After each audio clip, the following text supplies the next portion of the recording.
Korowai, suku yang tinggal di atas pohon.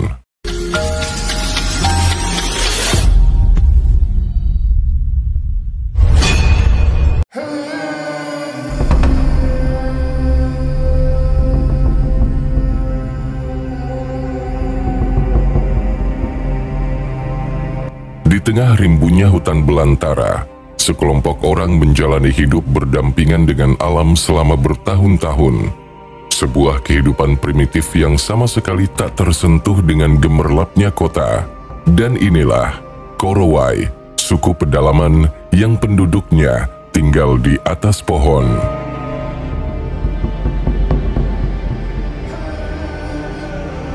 Indonesia merupakan salah satu negara dengan jumlah suku dan bahasa terbanyak di dunia. Berdasarkan sensus Badan Pusat Statistik Nasional, ada sekitar 1.340 suku yang ada di Indonesia. Dari sekian banyaknya suku yang ada, Korowai merupakan salah satu suku yang bisa dibilang unik, terutama mengenai bagaimana mereka membangun rumah sebagai tempat tinggal. Suku Korowai adalah sekelompok masyarakat yang mendiami hutan belantara Papua, tepatnya di wilayah Kabupaten Merauke, Asmat, Mapi, dan Bovendigol. Orang Korowai juga disebut Kluvo Fiumanop. Kluvo artinya orang, sedangkan Fiumanop artinya jalan di atas tulang kaki. Secara keseluruhan, Kluvo Fiumanop diartikan sebagai orang yang biasa berjalan kaki. Orang-orang Korowai menempati kawasan hutan sekitar 150 km dari Laut Arafura. Mereka merupakan pemburu dan pengumpul yang mempunyai keterampilan dalam bertahan hidup. Suku ini biasanya hampir tidak mempunyai kontak dengan dunia luar. Populasi Korowai saat ini diperkirakan mencapai 3.000 jiwa yang tersebar di banyak titik di tengah hutan lebat. Daya tarik utama dari suku ini tentu dari rumah yang mereka tempati. Orang Korowai tinggal di sebuah rumah pohon yang mereka sebut sebagai rumah tinggi atau rumah sim. Satu rumah sim biasanya dibangun di atas pohon besar dengan ketinggian mencapai 15-50 meter. Suku Korowai membangun rumah di puncak pohon bukan tanpa sebab.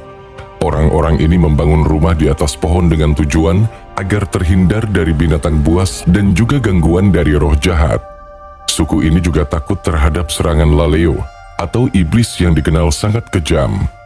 Konon, laleo merupakan makhluk yang berjalan layaknya mayat hidup dan berkeliaran pada malam hari. Sebutan laleo juga ditujukan untuk semua orang asing yang tidak termasuk penduduk mereka.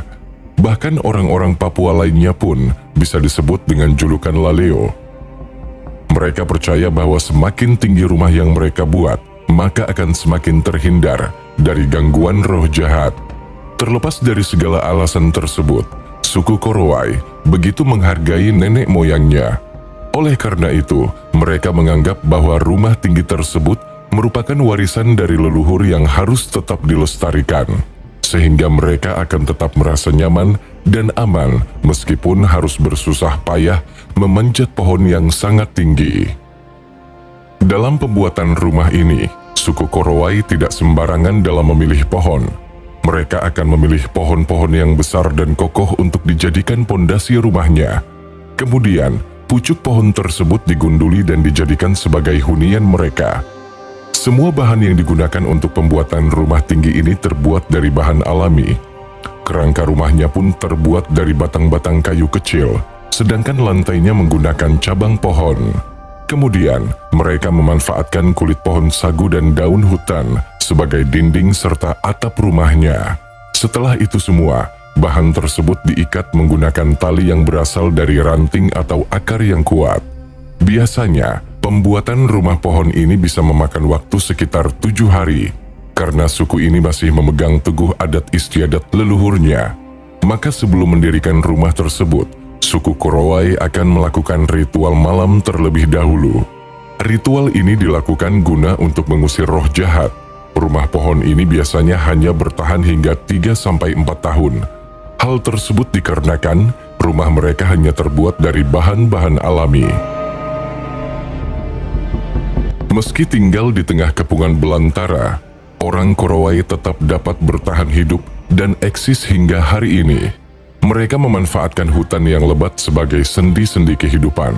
Ada banyak cara yang dilakukan agar mendapatkan sumber makanan, mulai dari berburu, mengumpulkan buah dan umbi, hingga memanfaatkan pohon sagu sebagai sumber makanan pokok.